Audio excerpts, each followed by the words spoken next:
Africa Content TV. Lẹ́yìn tó dáadé ìgbéra mo ti ní lẹ́yìn kú dáadé ìgbéra àti kú mọ́ mi nà àti kú màmá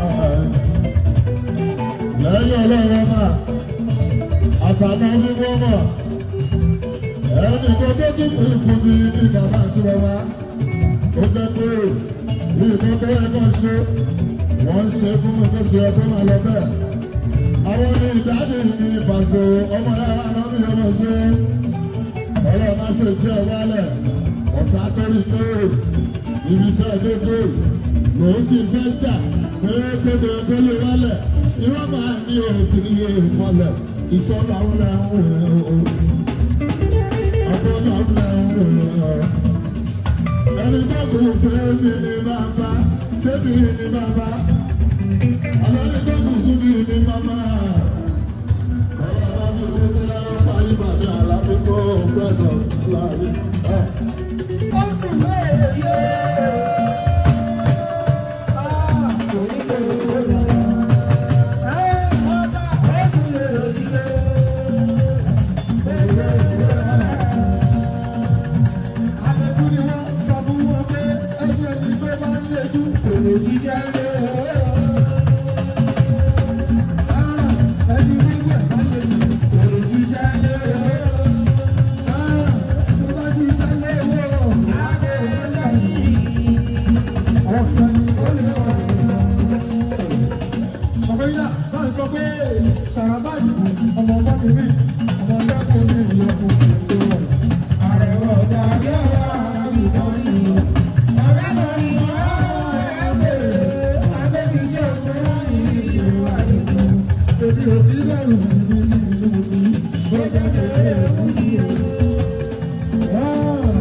ẹni ọ̀gá.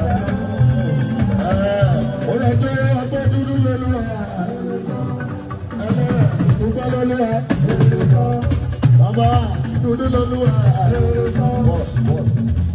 Lẹ́lẹ́ o. Ẹlẹ́ tó náà wọ́n lẹ́. Ọ̀sá.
Ọmọdé tó fẹ́ mọ̀ ní ara jọ. Máa gbé bírí mọ́lá ọlọ́gbẹ́ tó ń sọ ọjọ́ ìwọ̀n sí rẹ̀dà.